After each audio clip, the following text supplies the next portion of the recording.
So let's try that again. Apparently my camera phone does not like to use the front camera or the back camera very much. Anyway, there's a ring where I set the bed originally along here. You can see kind of the ridge of it goes around. It wasn't very big. This was the main little pool area. But what it was this was just hard pan. There was no wood chips or anything else. This was pure sand and gravel that I planted in. And I ended up, the tomato took off. I put a little bit of mulch in there. I had some old pots with some the plants had died or whatever, house plant stuff. I just threw it all in there and ended up with things growing. And those were the first ones that I put in, and then I put in that raised bed over there. And then after that, I put in that raised bed. My composter's getting tipped over. Apparently, it is filled to the rim. But you can see, I've got garlic, or onions split out, a bunch of onions. So very happy about that. Still getting stuff over here. This is all gonna get dug up anyway when we do the house edition. I'm coming out, this is one of the bedrooms, this is the master. But I'm just gonna stub out about 24 feet, and that'll bring it out to about just short of this bed. And this bed is actually going to get the bed itself is getting removed, the board, but the bed itself will stay there, and then it'll just get mulched out because this was just backfilled with material, and now it can stay because it's actually growing and healthy. So take the boards out, move it to a new location, and actually it's going to, all my gardens, my actual garden area, because it'll be protected over there, it's going to go against that, almost that wall. But anyway, so I tried to do a live video earlier, and I guess the reception when I drop behind my house or something goes bad, so it started stuttering. But this is my way of making up for it. So I got some cardboard in that I'm going to be burning.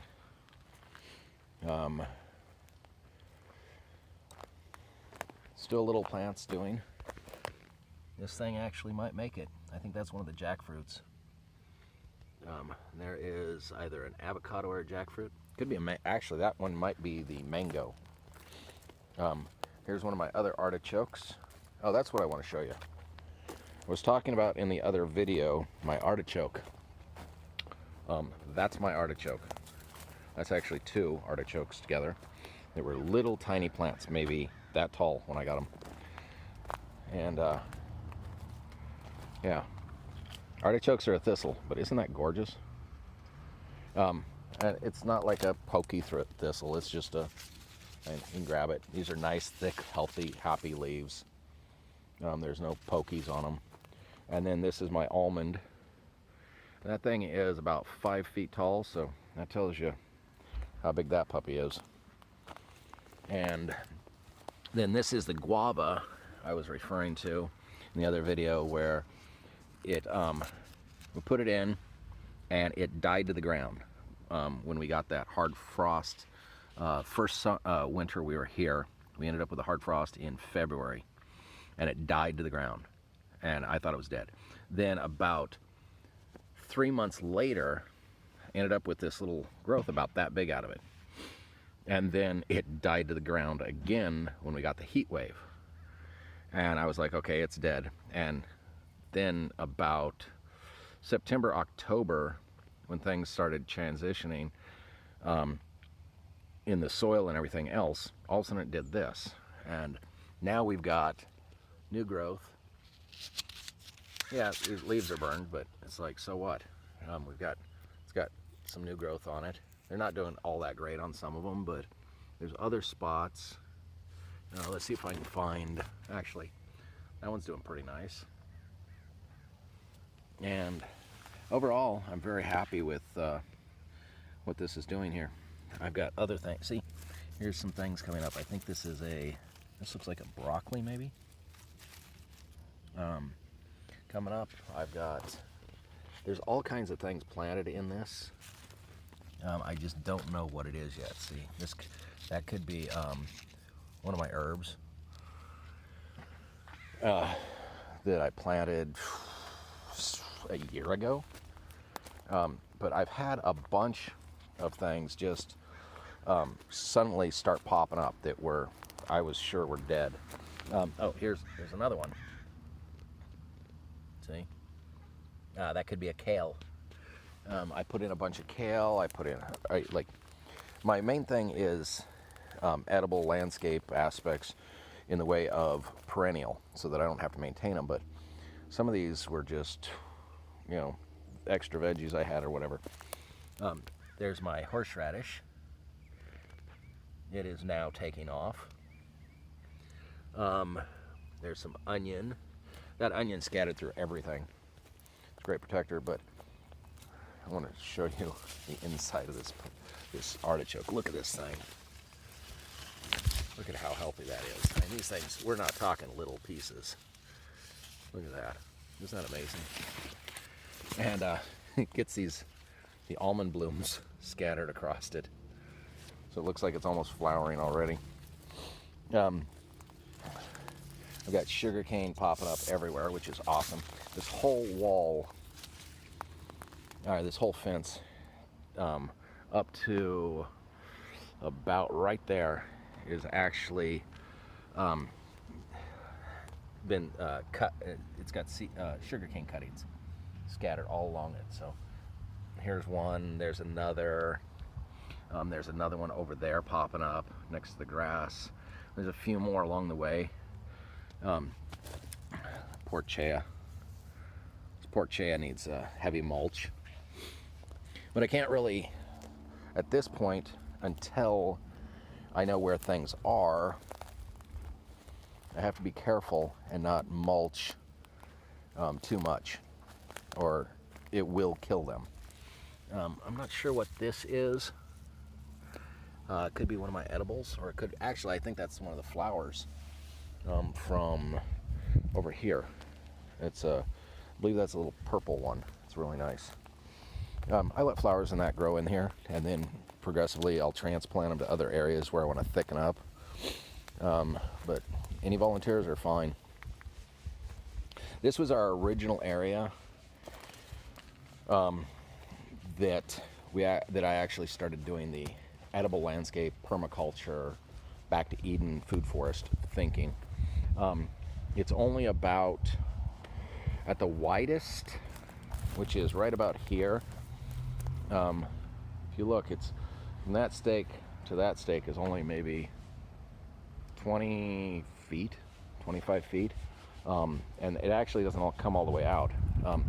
The original was actually just this small area right here and down to the almond. So, and that was about 20 foot by 8 foot originally. And it's now it's widened out because I put in the tomatoes and other things. But just this area right through here, from, let's say, that guava, that's a guava right there, and then a bamboo right behind it, that's that bushy one. I've got 1, 2, 3, 4, 5, 6, 7, 8, 9, 10, 11, 12, 13, 14, 15, 16, 17, 18, 19, 20, 21, 22, 23, 24, 25, 26, 27, I believe, trees and large bushes. Now, that does not include the little bushes, the artichokes and things like that. That only includes like the Pakistani mulberry, the cranberry hibiscus, the almond, the big peach right here. I've got 6 palm right there that are volunteers, which I'm gonna leave those because I think they'll look nice actually, because it's gonna be a Mediterranean thing we're doing here. The shed's probably gonna get moved. I've got kale, which will turn into a tree on its own, but lots of moringa, goji berry, blueberry, more moringa, and 10 guavas and stone fruit all down through there, bamboo, all that. not including like the strawberries, the comfrey, the garlic, the onions. I believe that's, well, I don't think that's my celery. That might be my oko.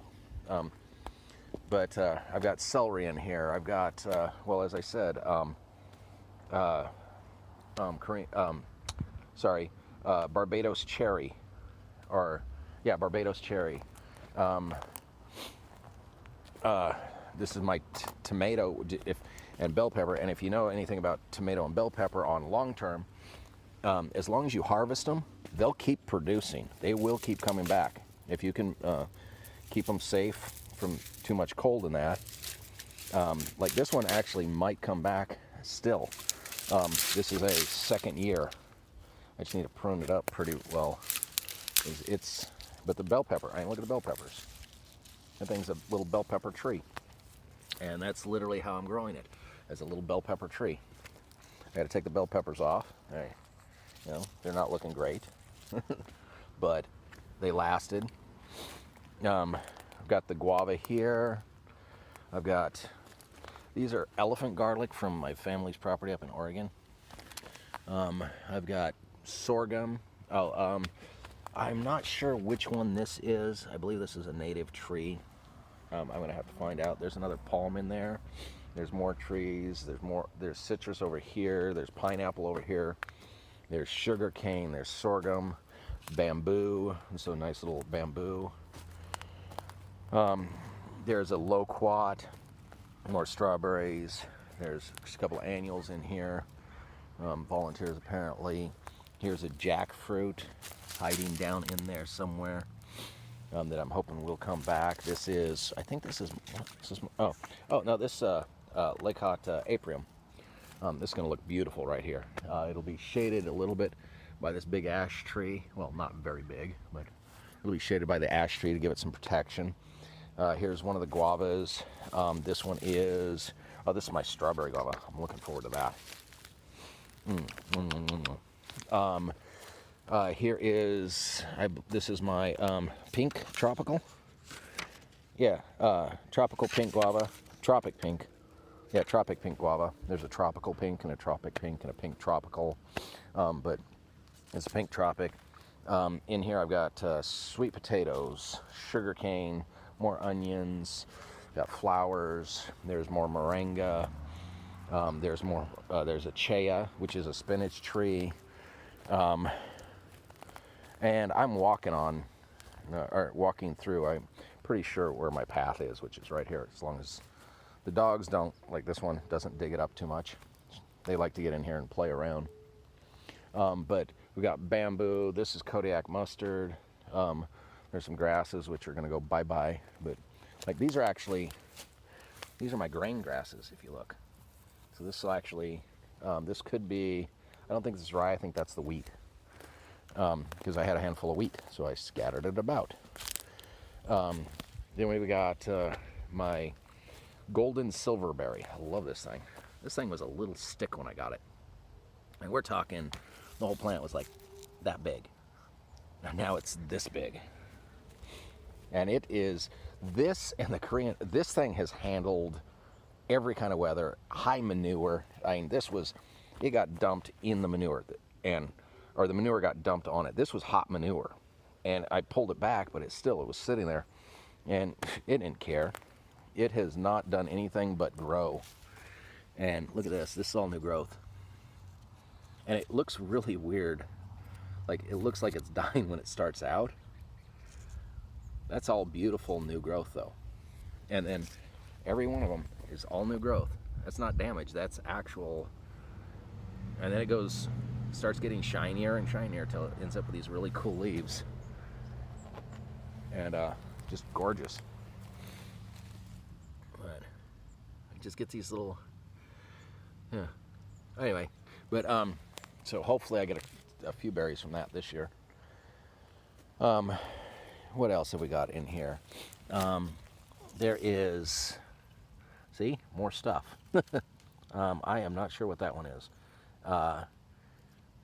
That could be, I'm not positive actually on that one, but that looks like one of my edibles. See, I put in a bunch of odd and end things. just wanted to get stuff in the ground and see if it would take, because, well, I had the opportunity. So, oh, look at these beautiful blooms. Look at those. It's coming in gorgeous. That is Spicy Z, I believe. Is that my Spicy Z? Yeah, Spicy Z Nectaplum. If you like, Dave Wilson has a great line of trees. Here's another little citrus. Is that I believe that's the mandarin, variegated mandarin. But like along here is turmeric and ginger. That I don't know if it'll ever come back. Now this is my semi-dwarf variegated calamundan. Makes these little, like little mini tangelos. They're really good though, but sour as hell. So what I'm going to do is put a miracle berry next to them. Oops. Put a miracle berry next to them. It's a beautiful little plant, and it makes these little tiny ones. But put a miracle berry next to it, and when you use a miracle fruit, when you use the miracle fruit, what happens is it changes everything you eat for the next like half hour, 45 minutes, into sweet. All the birds are coming in. I don't know if you can see those flying around. They're saying hi. They're just fluttering through. They know I don't bother them, and I feed them. They're happy with me. So, anyway, they're headed over to the other feeder over there. But, so, yeah, just in that one little area, and believe it or not, that's not even a quarter of a standard suburban yard. You can have, this is not even intense yet. You can see the spacing. This huge spacing. But when I get this thing going, in this area alone, there's going to be probably 500 different plants, trees, and bushes, at least, just in this area. And it'll still have these nice little paths that I'll be able to wander through and all that. Because if you actually count all the veggies and everything else that's in here, there's over 100. Or nearly, if half of it comes up. Oh, there's one of my little birds. Let's see if I can get him on camera. There we go. See? They just come and hang out with me. It's only like, not even 8 feet from me. You getting some seeds? Oh, there's a... See? They don't care. They know I'm not going to hurt them. And the honestly, they don't even bother with the dogs. If the dogs get too anxious or run through, it scares them. But otherwise, they just watch. And they just hang out right there. It's all going to get cleaned up and rebuilt. It's my little emergency bamboo frame for the tomato. It was that big. Harvested 30 pounds in one stand off that thing. And during the season, I probably pulled another 20 or 30 pounds just in general. But, oh, I do think it's going to rain. Oh, poor me. More water in Southern California. Look at those clouds. Logan, you better not be digging up a tree. Logan's up there. But, oh, and you see the hoses?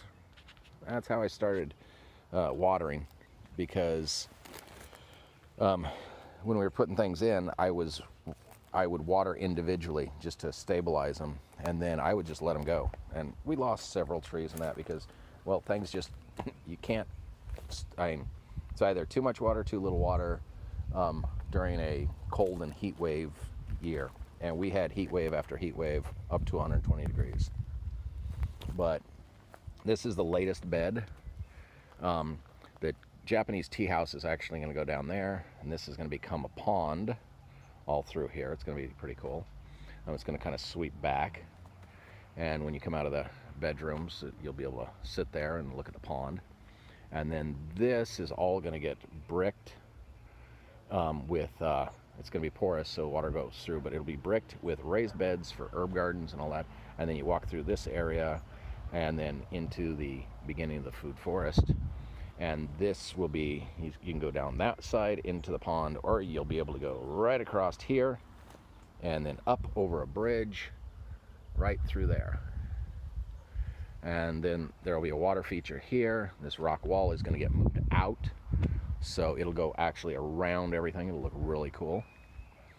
There'll be a little island here, about where, well, it's actually part of this, because the water will come down and pool on this side and pool on that side, and have little waterfalls, just a wet rock look, and then into the pond here.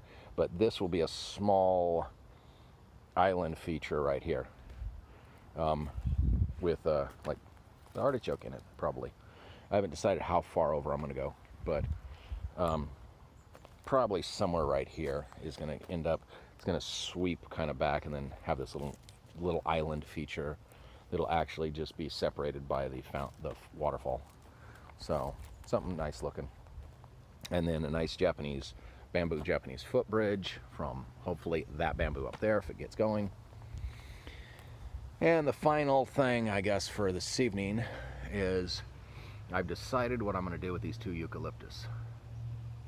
The black one is now dead. That's the one behind there. And then the white one is dying. It's got borers, so I need to take them both out so that they don't kill off these trees and then the other ones in the back of the property over here. But what I'm going to do is I'm going to take those trees down.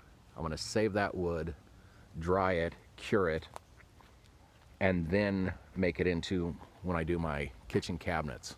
So that's going to become my new kitchen and kitchen set. And I think I've got plenty of wood to do it with, so that should be pretty cool. Might have to use some base, but that'll all be the trim and everything else.